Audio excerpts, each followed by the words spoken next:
আসসালামু আলাইকুম। আশা করি সবাই ভালো আছেন। আজকের ভিডিওতে আমি আপনাদের সাথে আলোচনা করব ফরেন ল্যাঙ্গুয়েজ শিখলে আপনি কি কি উপকার পাবেন, আপনার কেন একটা বিদেশি ভাষা শেখা উচিত।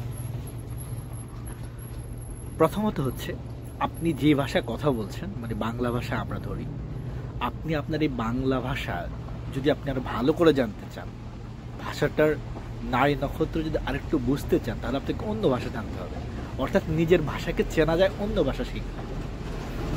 তো আমি নিজেও আসলে বাংলা তেমন পারি না, আমি কোনো ভাষায় তেমন পারি না আসলে। তবে আমি মানে হচ্ছে যখন ইংরেজি শিখতে যাই ভালো করে, তখন আমি বাংলা ভাষার অনেক কিছু বিষয় যা শিখতে পারছি বা বুঝতে পারছি যে আসলে কেন এটা বাংলা ভাষায় ব্যবহার করা হয়। এরপর হচ্ছে আপনার ব্রেইন অনেক শার্প হবে। আপনি যখন একটা ফরেন ল্যাঙ্গুয়েজ শিখবেন, তখন আপনাকে অনেক বেশি আপনার ব্রেন স্ট্রমিং করতে হবে, ব্রেনকে খাটাতে হবে, কিভাবে ওয়ার্ড মেমোরাইজ করতে হয়, কিভাবে হচ্ছে আপনার সেন্টেন্স মেক করতে হয়, সেটা মনে রাখতে হয়, লিখতে হয়, আরেকজন কীভাবে বলতেছে সেদিকে ফোকাস করতে হয়। ফলে দেখা যায় কি আপনার ব্রেইন অনেক বেশি শার্পনার হয়ে যাবে। ঠিক আছে। এরপরে হচ্ছে আপনার ডিসিশন মেকিংয়ের অ্যাবিলিটি বাড়বে। ডিসিশন মেকিং অ্যাবিলিটি, আপনি দ্রুত সিদ্ধান্ত নেওয়ার ক্ষমতা অর্জন করবেন। আপনি যদি বিদেশি ভাষা শিখতে পারেন, সেটা ইংলিশ তো আমরা সবাই কম বেশি জানি, ইংলিশের পাশাপাশি একটা থার্ড ল্যাঙ্গুয়েজ। আপনি যদি কখনো বিদেশে সেটা নাও পারেন, তারপরেও এই ভাষা যে আপনি শিখছেন, এর ফলে হচ্ছে আপনি মানে হচ্ছে আপনার যে ডিসিশন নেওয়ার ক্ষমতাটা বেড়ে যাবে। আপনি অনেকগুলো বিষয়কে হচ্ছে কম্পেয়ার করতে পারবেন। ঠিক আছে। এরপর হচ্ছে আপনি মাল্টিটাস্কিং অ্যাবিলিটি অর্জন করবেন।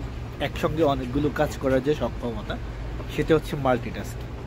তো এই মাল্টিটাস্কিং মানে যদি অর্জন করতে হলে আপনাকে কয়েকটা ভাষা জানা থাকা উচিত বলে আমি মনে করি। এটা আপনি শিখবেন ভাষা, কিন্তু এটার যে রেজাল্ট, সেটা আপনার ব্রেইনের বা আপনার ডেইলি লাইফের কাজকর্মের মধ্যে সেটা একটা প্রতিফলন হবে। এরপর হচ্ছে বেটার ক্যারিয়ার চয়েস। দেখেন, আমি খুব একটা সাধারণ ছেলে, আমি বাংলাদেশের একটা সাধারণ ছেলে, স্বাভাবিকভাবে পড়াশোনা করে চাকরি করে আমার কিন্তু খুব বেশি কিছু করার মতো এবিলিটি নাই বা আমি করতে পারবো না। কিন্তু দেখেন, আল্লাহর ইচ্ছায় একটা ভাষার উসিলায়, একটা ভাষার বদৌলতে আমি বর্তমানে মানে খুব সামান্য টাকা দিয়ে, আমাদের অবশ্যই এটা সামান্য টাকা দিয়ে করি, দক্ষিণ কোরিয়ার মতো একটা ডেভেলপ কান্ট্রিতে চাকরি নিয়ে আসছি। সেটা কিন্তু চারটিখানি কথা না। এবং আমার এই পজিশন অনেক মানুষের ড্রিম। এটা আসলে এটার মেইন মানে কিভাবে আমি আসছি, মেইন জিনিসটা কি, সেটা হচ্ছে ল্যাঙ্গুয়েজ লার্নিং।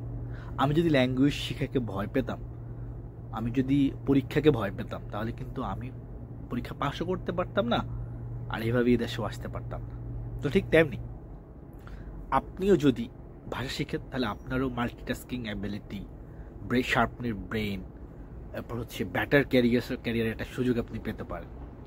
এরপর যদি আরও কিছু বলতে চাই, তাহলে হচ্ছে আপনি গুড মেমোরাইজিং স্কিল অর্জন করতে পারবেন।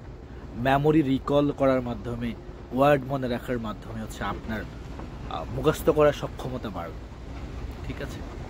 ওভারঅল মিলিয়ে একটা বিদেশি ভাষা আপনার কনফিডেন্স অবশ্যই গ্রো করবে। পাশাপাশি নেটওয়ার্কিং তো আছেই, ফ্রি।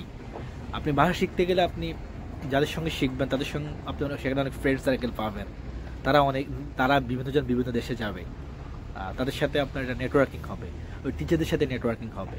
আর ভাষা নিজে শেখার ফলে আপনি অনলাইনে যদি আপনি কোনো কমিউনিটিতে জয়েন করেন, কোনো ফ্রেন্ডের সাথে আপনার নতুন কোনো ফ্রেন্ড তৈরি হয়, সেখানে আপনার নেটওয়ার্কিং বিল্ড আপ হবে। এছাড়া হচ্ছে আপনার যে আউট নলেজ, বিশ্বের অন্য কোনো দেশ, অন্য কোনো কালচার সম্পর্কে আপনি জানতে পারবেন। যে আপনি যে চিন্তা ভাবনার যে সংকীর্ণতা, মানে একটা দেশে পড়ে থাকা, আমার মতো করে চিন্তা করা, পৃথিবীর সবাই কিন্তু আমার আপনার মতো চিন্তা করবে না, তারা তাদের মতো করে চিন্তা করবে, তাদের কালচারাল ওয়াইজ চিন্তা করবে। তখন আপনি ওদের কালচারকেও বুঝতে পারবেন এবং ওদের অনেক বেশি আপন হতে পারবেন। ধরেন আপনি মানে ইংলিশ জানেন, আমিও টুকটাক ইংলিশ জানি, আমি কোরিয়াতে চাইলে ইংলিশে চলতে পারি মোটামুটি। কিন্তু কোরিয়ান মানুষরা, তারা কিন্তু আমাকে আপন করে নেবে না। আমি যখন তাদের ভাষায় কথা বলবো, তখন তারা আমাকে কিছুটা হলেও আপন করে নেবে। কারণ হচ্ছে যে কোনো মানুষ তার মাতৃভাষায় যখন কারোর সাথে কমিউনিকেট করে, তখন সে আগের থেকেও আরও তাকে বেশি ট্রাস্ট করে বেশি স্বাচ্ছন্দ্য বোধ করে। এখন আমরা এই দেশে আসছি, তাদের কাছে আসছি, আমরা কিন্তু তারা আমাদের দেশে যায় না। তারা আমাদের দেশে গেলে হয়তো তারা আমাদের ভাষার দু একটা শব্দ হয়তো তারা মুখস্থ করতো। তো আমি সবাইকে বলবো, আপনারা যদি আপনার হাতে সময় থাকে, যদি আপনি অনার্সে ভর্তি হয়ে থাকেন, যদি আপনি ডিপ্লোমা শেষ পর্যায়ে থাকেন, যদি আপনার হাতে সময় থাকে কোনোভাবে অবশ্যই সময় আছে, নির্ভর করে হচ্ছে আপনি কতটা প্রায়োরিটি দিচ্ছেন। আপনি যদি প্রায়োরিটি দেন তাহলে আপনি সময় বের করতে পারবেন, প্রায়োরিটি না দিলে সময় বের করতে পারবেন না। আমরা ওই টিকটক করা, ওই গেমস খেলা, হ্যাঁ, এরপর হচ্ছে মুভি দেখা, ঘোরাঘুরি করা, আড্ডা দেওয়া, এগুলোতে কিন্তু ঠিক আমরা সময় বের করতে পারি। কিন্তু যখন এটা ভালো কাজ, একটা ভাষা শেখার কথা বলতে হতো, ভাই এটা সো টাফ। তো অনেক চাইনিজের মতো একটা ভাষা, কোরিয়ার ভাষার কথাই বলছি। তো আসলে ব্যাপারটা কিন্তু তা না, ঠিক আছে? আসলে আপনি রাস্তায় নামলে রাস্তা আপনাকে পথছে না।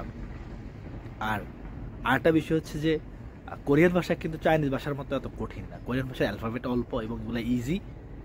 আমার মনে হয় 3 দিন সময় দিলে আপনি কোরিয়ান ভাষা হচ্ছে রিডিং পড়া শিখে ফেলতে পারবেন, ঠিক আছে? মোটামুটি 500-1000 ওয়ার্ড মুখস্থ করলে আপনি টুকটাক কথা বলতে পারবেন।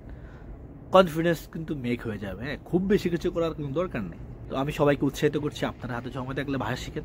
আর ভাষা শেখার যদি অনলাইনে ভাষা শিখতে চান, সেক্ষেত্রে আমাদের সঙ্গে যোগাযোগ করতে পারেন। আমরা দুই ভাই, আমি আর সাইম ভাই, আমরা দুজনে মিলে আমরা একটা অনলাইন ইনস্টিটিউট চালাচ্ছি। সেখানে আপনাদের জন্য সহজে এবং হচ্ছে খুব সুন্দরভাবে উপস্থাপন করে কীভাবে কোরিয়ান ভাষাটা শেখা যায় আমরা সেই চেষ্টা করছি। আশা করি আপনাদের ভালো লাগবে। আর যদি আপনি টাকা খরচ করতে পারেন তাহলে ঢাকায় এসে কোনো সেন্টারে হচ্ছে আপনি ভাষা শিখতে পারেন, সেটাও আরও বেশি ভালো, কারণ অফলাইনের একটাই আছে। কিন্তু যদি আপনার হাতে অত সময় না থাকে, যদি আপনার হাতে অত টাকা না থাকে, তাহলে আপনি অনলাইনে অল্প টাকার মাধ্যমেই হচ্ছে ভাষা শিখতে পারেন। আপনাকে বাড়ি থেকে কোনো জায়গায় যেতে হবে না, কোনো জায়গায় ভাড়া থাকতে হবে না, মেসের খরচ হবে না, ঠিক আছে? এই আর কি। তো সবাই ভালো থাকবেন। আসসালামু আলাইকুম।